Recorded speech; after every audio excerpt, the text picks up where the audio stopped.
मनसेच्या आंदोलनाची आशिष शेलारांनी पहलगाम हल्ल्याशी तुलना केली। पहलगाममध्ये निष्पाप हिंदूंवर धर्म विचारून गोळ्या झाडल्या, इथे निष्पाप हिंदूंना भाषा विचारून चोपत असल्याचं वक्तव्य शेलारांनी केलं। तर याला ठाकरेंच्या शिवसेनेच्या नेत्या आणि माजी महापौर किशोरी पेडणेकरांनी प्रत्युत्तर दिलं। मला तर या सगळ्या गोष्टीचा उद्विग्नता येते। पहलगाममध्ये त्या लोकांनी धर्म विचारून हिंदूंना गोळ्या मारल्या आणि इथे ही सगळी मंडळी निष्पाप हिंदूंना भाषा विचारून चोपतायत। सरकारने तर कडक पावलं उचलावीच।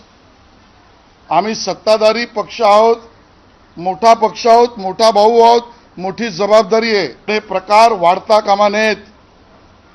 मराठी माणसाच्या अस्मितेची चिंता भाजपच करील आणि अमराठी माणसावरचा अन्याय भाजप खपवून घेणार नाही। आशिष शेलारांनी केलेल्या या वक्तव्यावर ठाकरेंच्या शिवसेनेच्या नेत्या किशोरी पेडणेकर आणि मनसेचे नेते बाळा नांदगावकरांची काय प्रतिक्रिया तीही पाहूया।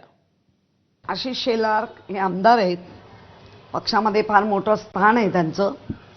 पहलगामचे जे मारले धर्म विचारून ते गाडले गेले की स्वर्गात गेले, ह्याचं तर पहिलं उत्तर द्या। लोक त्याची अपेक्षा करतायत। त्या झाल्यानंतर बिनबोभाट त्या असलेल्या आजूबाजूच्या परिसरातच असू शकतात। टाईट सिक्युरिटी लावल्यानंतरही जर पळून गेलेत तर पहलगामचे मारेकरी दहशतवादी तुमचे कोण होते का?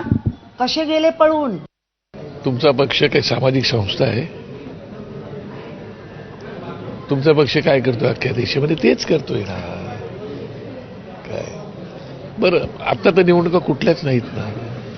निवडणूक असल्या तर गोष्ट वेगळी आहे, निवडणुका नाहीच। तुम्ही दिलं ना कोलीत आमच्या हातात। हिंदी भाषेचं कोणी दिलं? आम्ही काय हिंदी भाषेच्या विरोधात थोडे आहोत। हिंदी भाषा पाहिजेतच आहे, फक्त विरोध एवढाच होता की पहिली ते पाचवीपर्यंत ना 6वी पूर्वी होती, एवढ्यासाठीच आमचं म्हणणं होतं।